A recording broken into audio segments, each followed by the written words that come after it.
and that's another thing. If you have 2 dogs, you're fine. If you have 3, you need a private kennel license. Which is not free. Really? And you have to apply for it, by the way. Yes, and You're go not before the given it. city council and explain to them your situation so that they can either tell you, yes, you can have 2 dogs and a cat, or no, you can't. It's 3, and then the max you can have is 5. Now, look, we should mention something, too. Yes.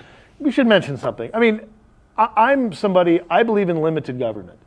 I believe that there are instances in which reasonable people can put a limit on something. Yes. And neighbors can get together and say, look, we're fine with this, but this goes 10 times beyond what is needed and necessary. It's one thing to say, okay, you know what, we'll have a liquor license fee. Okay, fine. We'll have a fee to inspect somebody's home when they're going to sell it and make sure things are up to code. But the problem is they're using this as a way to supplement their revenue. They're using this as a moneymaker, and I think they're punishing certain businesses on purpose. Oh, they are for sure. I mean, they'll give breaks to big businesses, but smaller businesses, I mean, if you have a home business, you can only have the most traffic you can generate is 1 car at a time.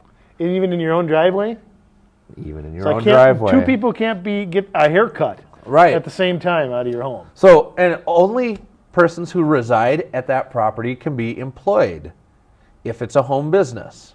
So if you and your buddy want to go in together and build boats. So if you and I wanted to build bird cages, we have to do it separately at our own houses. Yes. According to the code, we do. What idiot thought of that? Well, wait a minute, it's Crystal. I can think of a lot. Well, I think another thing, too, I mean, you mentioned animal and pet. How about fences? Yeah. Here's another thing that's regulated. Your front yard fence can be no higher than 4 feet.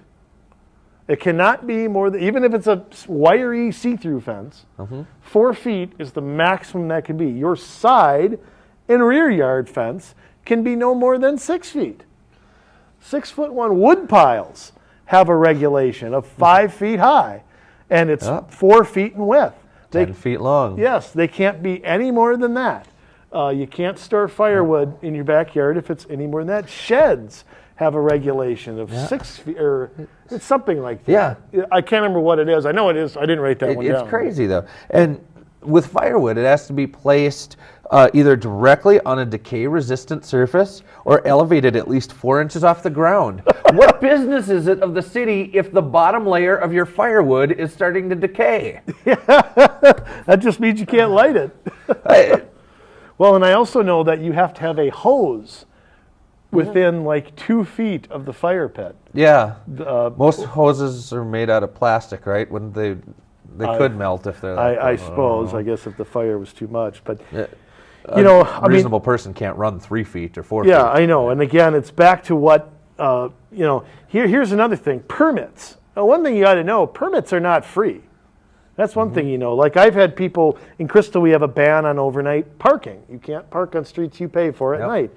But you can get a permit. And I've been told that by the city. Well, if you want to, you can get a permit. Now, I don't know what you'd say to them. But you know that the permit is $25. It's not free. It's not free. You got to pay another $25 to park in a street you already paid for. Yeah.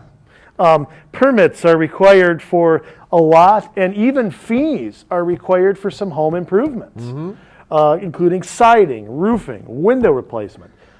Technically, if you want to replace your water heater, your gas range, your furnace, your air conditioner, your vents, your gas fireplace, you need a permit from the city. Plumbing work, sewer work, water work, And I mean, I replaced my water heater 3 years ago. My dad and I put it in. I wonder if we were in violation of city code. If you did it yourself, I think you're all right. Oh, we can do it ourselves? I think you can do it yourself. Ooh, City of Crystal, come down and arrest me. You know where I live. I put in a water heater without your say-so. I just want you to know that. Yeah. Stick it to City of Crystal there. But if you want to sell door-to-door in town, you have to have a permit to sell door-to-door in town. Never mind that there's laws on the books. If you're fraudulent, you go to jail. Yeah. If you're being abusive or you're bugging people too much, they could complain to the city and they could come talk to your business. But no, you have to get permission from the city before you ever do a dollar's worth of business. Yeah, and we should say, too, that another thing about that is that You already have to pay licenses to own a business. I mean, when I had my own business, I had to get a tax ID number from the state. I had to hire a lawyer to put together the S corp side of it. Business owners are already paying this. This city is another layer on top of that. You know, it's not like, okay, well, you get a permit from the city and that's it. No, you've already paid licenses, permits, lawyers, startup costs, cost to hire somebody, cost to get equipment. This is on top of all that. Yep, and you know, it's just money that keeps flowing out of our pockets, which we could be putting back into our homes to up our property values, which we could be using to put into our business so that we can make additional money. If we make more money, we pay more taxes. It's that simple. And you know, it is not just that. It goes back to the way that we live. Look at our park system. Look at that we can't use any of the ball fields. We can be prosecuted for trespassing there. We can't use the band shell. I don't know who can use it. I guess you have to be an official city sanctioned or part of the frolics to be able to use it. No idea. Because a regular person, go ahead and try it, cannot rent out the band shell in Crystal. Nope. Yeah, it's and there are a ton of regulations on parks and all, and again, we're not arguing that there should be none. Right. But again, to have 600 pages of city code in a city of 22,000 people just is unbelievable. I can't even come up with anything to describe. Can't come up with an adjective. How is anybody supposed to follow all of that? Yeah, I know. The city doesn't even know half the time. All right, well, we got to wrap it up yet again. Thanks for joining us. We're trying to give you the best info we can. Go to your city's webpage, check out their charter, check out their city code, and you're going to see exactly what we're talking about. Well, we will see you next time. We are once again out of here.